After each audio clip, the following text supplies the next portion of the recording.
우리가 저번 시간에는 이 MySQL에 접속하는 방법에 대해서 각각의 운영체제별로 살펴봤고요. 여러분들 그 수업들을 보고 여기까지, 이 화면까지 도달하셨으면 이제 뒤에서 진행되게 될 수업들을 이제 이수할 수 있는 준비가 된 겁니다. 자, 여기에 MySQL이라고 적혀있는 이 부분 있죠? 여기에다가 여러분들이 이제 SQL문을 작성해서 이 데이터베이스 시스템을 제어하게 되는 겁니다. 자, 데이터베이스에 대해서 제가 여러분들께 소개해드리기 위해서 엑셀을 예를 들었잖아요. 그 엑셀과 데이터베이스 시스템은 사실 거의 유사하기 때문에 제가 엑셀의 어떠한 부분이 데이터베이스의 어떠한 것에 해당된다, 이런 비유를 통해서 여러분들이 데이터베이스에 대해서 갖게 되는 어떤 부담감 같은 것들을 좀 낮춰가면서 제가 각각의 요소들에 대해서 설명을 드리도록 하겠습니다. 자, 우선 엑셀이라고 하는 그 소프트웨어를 통해서 우리가 그 엑셀의 데이터를 추가하고 수정하고 삭제하고 할 수가 있죠. 그래서 이 엑셀이라고 하는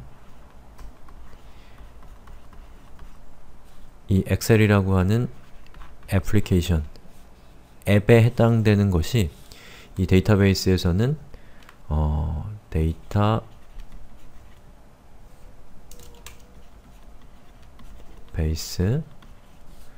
서버라고 생각하시면 됩니다.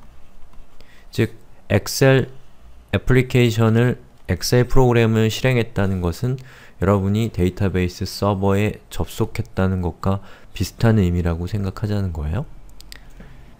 자, 그럼 엑셀을 여러분들이 실행을 시키면 그 엑셀 파일에다가 데이터를 추가를 하죠. 그때 그 데이터를 추가할 때 여러분이 어디에다가 데이터를 추가하나요? 예, 요렇게 생긴 표에다가 데이터를 추가하죠. 예, 바로 이러한 것들을 엑셀에서는 표라고 하겠죠, 표. 예. 그리고 데이터베이스도 마찬가지로 여러분들이 쓰는 엑셀과 똑같이 표에다가 데이터를 추가하고 수정하고 삭제합니다. 얘도 역시 마찬가지로 이거를 표라고 부르는데 보통 영어로 불러요. 테이블. 자, 테이블은 책상이라는 의미도 있지만 표라는 의미도 있습니다. 사전을 찾아보시면 될 거예요. 자, 표가 있고요. 그 다음에 여러분이 엑셀을 쓰다 보면 이 표가 엑셀 파일 하나하나죠. 표 하나가 엑셀 파일 하나라고 볼 수가 있는데 표가 하나, 두 개일 때는 상관없는데 그 표가 100개, 1000개, 10,000개 이렇게 되면 그 표를 관리하는 게 어려워지죠. 그러면 자연스럽게 어떤 일을 하게 되나요? 예, 요 각각의 표들을 디렉토리별로 분류하기 시작하는 거죠. 예를 들면 자재부, 격리부, 개발팀 이런 식으로 분류를 한다는 것이죠. 그래서 우리가 이러한 표에 해당되는 파일들을 어디다 저장하냐면 자, 요렇게 생긴 요렇게 생겼었나요? 윈도우가? 잘 모르겠습니다, 그림이. 자, 그냥 이렇게 할게요. 디렉토리라고 하는 곳에 표들을 정리를 하죠. 그 디렉토리가 하는 역할은 서로 연관되어 있는 표들을 그룹핑해줘서 관리의 편의성을 도모하게 해주는 것이 바로 디렉토리의 역할이라고 할 수가 있습니다. 그러면 이 디렉토리의 역할에 해당되는 것이 데이터베이스 서버에도 있을까요? 없을까요? 있겠죠. 왜냐하면 여러분이 하나의 이 서비스를 만든다고 하면 테이블이 한두 개가 아니라 10개에서 100개 그 이상일 수도 있기 때문에 그 표들을 관리하는 것, 그룹핑해서 관리하는 건 대단히 중요한 문제입니다.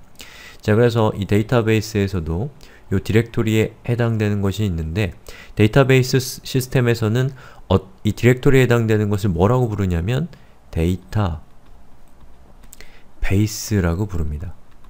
예, 이 이름 헷갈릴 수 있어요. 이거는 서버고 요거는 그냥 데이터베이스입니다. 그래서 데이터베이스별로 이 표들을 그룹핑해서 관리를 하는데 일반적으로 하나의 애플리케이션은 하나의 데이터베이스 안에 그 애플리케이션을 위해서 필요한 테이블들을 담고 있습니다. 예를 들면 이런 거죠. 제로보드 같은 경우는 ZETX였나요? 뭐 요런 데이터베이스가 하나가 있고 그 안에 뭐 20개에서 30개가 넘는 이 표들이, 테이블들이 있습니다. 그 각각의 표들은 어떤 표는 이 댓글에 대한 표, 어떤 표는 글에 대한 표, 어떤 표는 필터링에 대한 표, 뭐 이런 식으로 되어 있는 거죠. 예. 마찬가지로 저희 오픈 튜토리얼스 같은 경우도 생활코딩 홈페이지 같은 경우도 오픈 튜토리얼스라는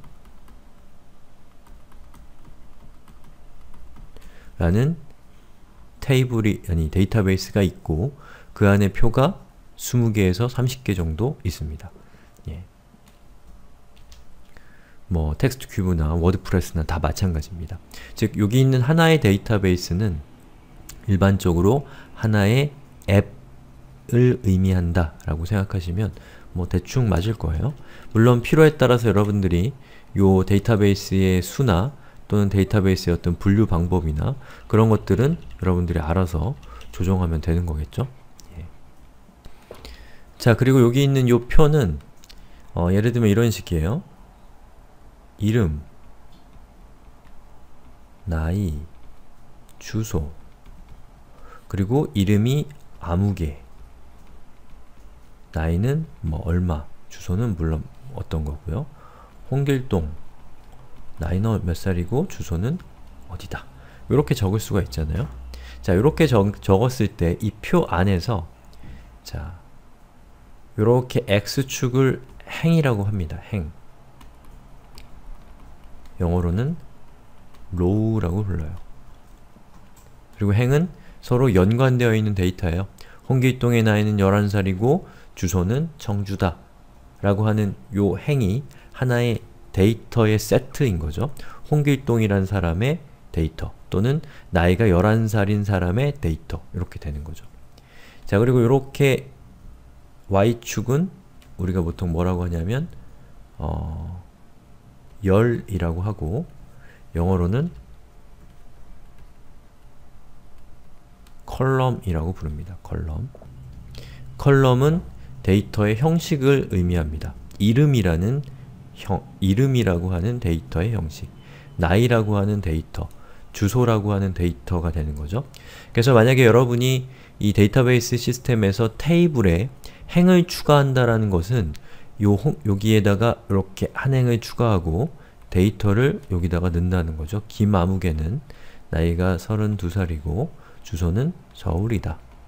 이런 식으로 데이터를 추가하는 걸 우리가 행을 추가한다고 하는 거고요. 그 다음에 이 열을 추가한다는 것은 무슨 뜻이냐면 자, 보시는 것처럼 이렇게 돼서 성별,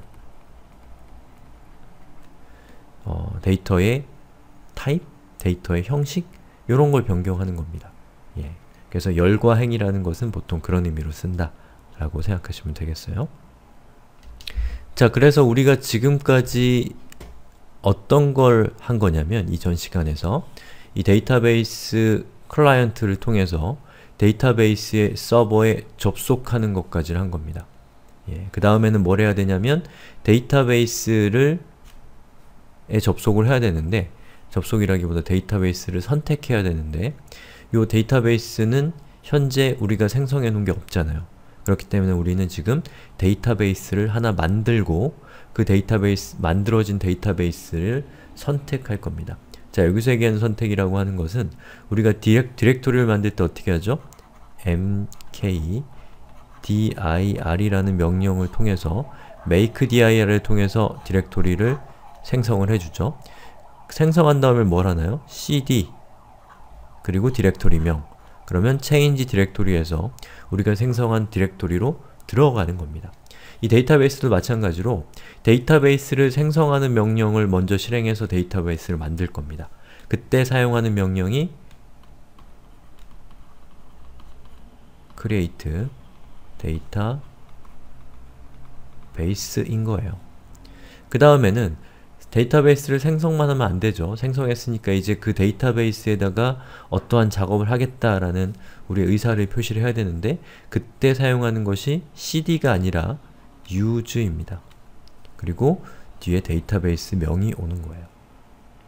자, 그러면 그 다음부터 우리가 어떠한 명령을 내리면 그것은 우리가 use 뒤에다가 붙인 데이터베이스의 이름에 해당되는 그 데이터베이스 안에 있는 테이블들을 대상으로 명령이 하달되게 되는 겁니다. 자, 그럼 교재로 들어가서 이 교재에 선행작업이라고 적혀있는 것을 한번 보시죠. 자, 여기 보시면 아래의 명령을 입력해서 데이터베이스를 생성한다 라고 되어 있죠. 여기 있는 명령을 클릭해서 더블 클릭해서 카피한 다음에 저는 여기다가 붙여넣기를 하겠습니다. 자, 여기 줄바꿈이 되긴 했는데, 자, 여기 있는 이 명령은 뭐냐면, 자, create는 뭔가를 만든다는 뜻이죠. 뭘 만들까요? 자, 데이터베이스를 만들겠다는 뜻이에요. 데이터베이스는 엑셀로 치면 디렉토리에 해당된다고 말씀드렸죠. 그리고 우리가 생성하려고 하는 데이터베이스의 이름은 opentutorials라는 뜻입니다. 자, 그 다음에 이 뒤에 있는 요 내용들은 우리가 생성하는 그 데이터베이스 시스템이 어떤 문자 코드를 사용할 것인지를 지정하는 부분인데, 요거는 우리 수업에서 그렇게 중요한 거는 아니기 때문에 나중에 여러분들이 전문적인 데이터베이스 관련된 튜토리얼을 통해서 이게 어떤 의미인지는 그때 알아보시면 되는데, 여러분들이 한글과 관련된 작업, 한글이 포함되는 데이터베이스 시스템을 만든다면 제가 적어놓은 요거 그대로 사용하셔도 됩니다. 자, 그럼 이 명령을 한번 실행을 시켜볼게요. 자, 명령을 실행했을 때 보시는 것처럼 OK가 뜨면 성공한 거고, 만약에 뭔가 불길한 메시지가 떴다, OK가 아니라, 그럼 뭔가 문제가 있다는 뜻입니다. 자, 그러면 테이블이 잘 생성됐는지를 좀 확인해 볼까요? show 데이터베이스죠. 데이터베이시스라고 하면 현재 이 데이터베이스 서버 안에 생성된 데이터베이스의 리스트를 보여줍니다. 리눅스 명령으로 치면 ls에 해당되는 겁니다. 자, 이렇게 하니까 보시는 것처럼 여러 개의 데이터베이스가 있는데, 여기 있는 다른 데이터베이스들은 필요에 의해서 있는 것들이고요. 여기 있는 요 opentutorials org 요거는 무시해주세요. 그리고 여러분은 아마 opentutorials라고 하는 요 항목이 보일 것인데, 요 항목이 무엇이냐면 바로 요거인 것이죠.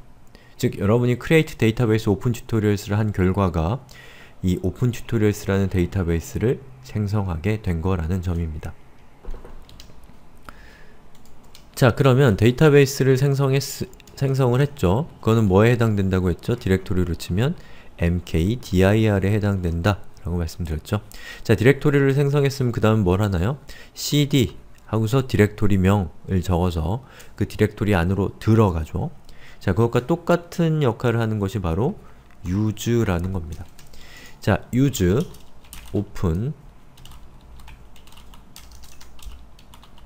opentutorials라고 치고 엔터를 땅 치면 데이터베이스 changed라고 뜨죠. 그럼 이제부터 여러분들이 여기서 하달하는, 컴퓨터에게 하달하는 SQL문은 전부 다 opentutorials라는 데이터베이스 안에 포함되어 있는 테이블들을 대상으로 그 명령이 전달되게 되는 겁니다. 자, 그럼 우리가 어디까지 온 거냐면 데이터베이스를 생성하는 것까지 왔고, 요 데이터베이스를 use 그리고 opentutorials라고 적어서 opentutorials라는 이름을 갖고 있는 데이터베이스를 생성을 한 겁니다. 그 데이터베이스 안으로 들어간 거예요. 자, 그럼 그 다음엔 뭘 할 거냐면 바로 이 구체적인 데이터를 담고 있는 테이블을 생성을 할 건데, 테이블을 생성할 때 우리가 제일 먼저 하는 건 뭔가요? 데이터를 무작정 집어넣나요? 그렇지 않죠. 이름, 나이, 주소, 성별에 해당되는 요 데이터의 구조를 먼저 잡는데, 바로 그 구조를 잡는 방법을 제가 소개를 해드리는 거예요. 지금 하려고 하는 것은. 자, 여기 보시면 이렇게 생긴 명령어가 있습니다. 자, 요 SQL문을 카피해서 자, 붙여넣기를 해봅시다. 자, 그리고 엔터를 땅 쳤을 때 query OK 라고 뜨면 성공적으로 여러분이 데이터베이스를 생성한 겁니다. 자, 여기 보시면 create table topic이라고 되어 있어요. 즉, 테이블을 생성하겠다라는 뜻이고 그 테이블의 이름은 topic입니다 라는 뜻입니다. 자, 그 다음에 여기 있는 괄호 안에 들어있는 부분을 한번 살펴보면 자, id, title, description, created 이렇게 되어 있습니다. 자, 여기에 있는 요 정보가 아까 우리가 봤던 그 그림으로 치면, 자, 이거 제가 좀 지울게요.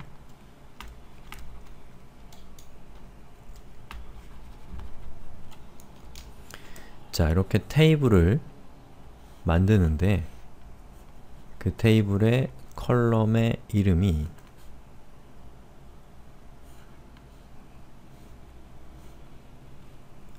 첫 번째는 id, title, description 잘렸어요. created. 제가 화면을 너무 조그맣게 만들었네요. 자, 이렇게 테이블의 구조를 만드는 것이 방금 보셨던 요 명령이 하는 역할입니다. 아시겠죠? 즉, topic 이란 이름의 테이블을 생성한다 라는 뜻이 되는 거예요.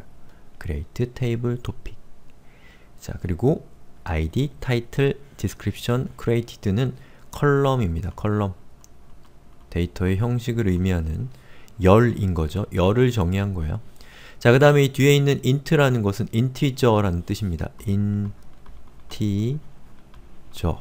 integer는 정수라는 뜻이에요.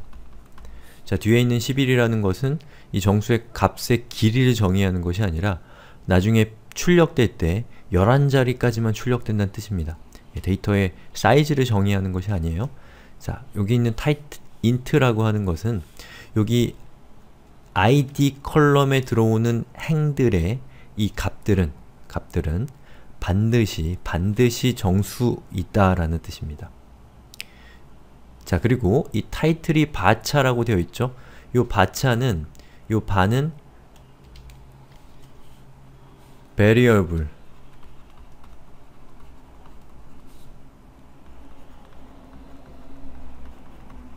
자, variable character란 뜻입니다. 즉, 변할 수 있는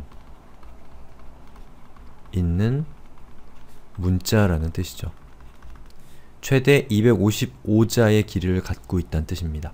즉, 255자의 길이 안에서 한 글자일 수도 있고 255글자일 수도 있다라는 뜻입니다. 자, 그 다음에 여기 있는 요 title이라고 하는 것은 요 description에 들어올 수 있는 값이 길이 제한이 없는 아주 큰 텍스트가 들어올 수 있다는 뜻이고, create date라고 하는 것에서 이 date time이라고 하는 것은 이 created라고 하는 요 컬럼에 해당되는 값들이 시간의 형식을 따르고 있다라는 뜻입니다. 시간값을 갖고 있다 라는 뜻이에요. 자, 여기 있는 요 부분 아주 중요한데요. 이게 의미하는 것은 무엇이냐면, 요것은 데이터베이스가 우리에게 제공하는 일종의 서비스라고 할 수가 있습니다. 여러분이 엑셀에다가 데이터를 추가할 때 사람의 어떤 나이에다가 숫자를 넣지 않고 문자를 넣는다고 해서 에러를 내지 않죠. 그런 기능이 있을지 모르겠지만 저는 잘 모르겠습니다. 자, 그것은 뭐냐면 아주 관대한 겁니다. 어떤 데이터가 그 안에 들어와도 큰 문제가 없다는 거예요. 사람에게는 굉장히 편리한 장점입니다. 그런데 이 데이터베이스 시스템은, 자, 여기에 들어오는 요 id 값으로 들어오는 데이터가 반드시 정수라는 것을 개런티 해줍니다. title created라고 하는 컬럼에 들어오는 데이터는 date time이라는 형식을 따르고 있는 데이터 형식이라는 것을 역시 마찬가지로 개런티 해준다는 것이죠. 자, 요것은 어떤 장점이 있냐면, 그 안에 들어가 있는 데이터의 형식을 우리가 확신할 수 있고, 만약 우리가 나중에 이 데이터베이스 시스템을 이용해서 프로그래밍을 할 때 그 안에 있는 데이터가 정확하게 정수인지 문자인지를 우리가 체크할 필요가 없이 바로 사용할 수 있다라는 장점을 우리에게 제공한다라는 겁니다. 자, 그 다음에 이 뒤에 있는 not null이라고 하는 것은 이 id 값으로 들어오는 값이 반드시 있어야 된다라는 뜻이고, not null 그리고 null이라고 되어 있는 것은 description, 즉 본문의 내용은 값이 없을 수도 있다라는 뜻입니다. 우리가 보통 글을 쓸 때 제목만 있고 본문은 없는 경우가 있잖아요. 바로 거기에 해당되는 거라고 생각하시면 될 겁니다. 자, created time은 not null로 되어 있죠. 자, 그 다음에 여기 auto increasement라고 하는 것은 뭐냐면, 나중에 데이터를 추가할 때 요 id의 값은 자동으로 값이 1, 2, 3, 4, 5 이런 식으로 이 행이 추가될 때마다 id의 값이 자동으로 1씩 증가하게 된다는 뜻입니다. 자, 왜 이런 것들이 필요하냐면 나중에 우리가 어떤 한 행에 대해서 데이터를 삭제하고자 할 때 우리가 뭐가 필요한가요? 그 행에 대한 그 행을 우리가 식별할 수 있어야 되잖아요. 바로 그 식별자로 id를 사용할 것이기 때문에 이 id의 값은 여러분이 직접 입력하는 것이 아니라 auto increment를 통해서 시스템이 자동으로 1씩 증가시키는 고유한 값을 갖게 된다라는 것이죠. 자, 이것과 비슷한 원리가 뭐냐면 배열이 좀 비슷합니다. 자, 배열에서 우리가 뭐 A, array 1, A, B, C 이렇게 했을 때 나중에 여기 있는 요 값들을 가져올 때 이렇게 하죠. 이렇게 1을 하게 되면 요 1은 무엇을 가리키나요? 바로 B를 가리키는 거죠. 바로 1이 뭐예요? 요 각각의 데이터들을 식별하는 식별자고 그 식별자는 이 배열 안에서 유일, 무일해야 되기 때문에 중복돼서는 안 되는 거죠. 바로 그 컨셉이 여기 있는 id의 컨셉과 본질적으로는 같다라고 생각하시면 됩니다. 자, 프라이머리 키 요거는 제가 설명드리지 않겠습니다. 왜냐? 우리는 지금 데이터베이스 수업을 하는 것이 아니라 PHP를 하기 위한 최소한의 데이터베이스에 대한 이 소양을 익히는 것이기 때문입니다. 자, 데이터베이스에 대한 본격적인 수업은 생활 코딩에 있는 데이터베이스 수업을 보시면 됩니다. 자, 그러면 테이블이 잘 생성됐는지를 확인하기 위해서 show tables라고 입력하고 엔터를 치면 보시는 것처럼 topic이라는 테이블이 생성이 됐고요. 자, dsc topic이라고 하고 엔터를 치면 바로 그 topic 테이블의 구조를 볼 수가 있습니다. dsc는 description의 약자일 것이고요. topic 테이블의 구조를 보여달라 라는 뜻이 되는 겁니다. 자, 필드는 id, title, description, created고 타입은 요렇게 되어 있고 요렇다. 요거 이렇게 보시면 아시겠죠? 요렇게 해서 우리가 테이블을 생성하는 것까지 했습니다.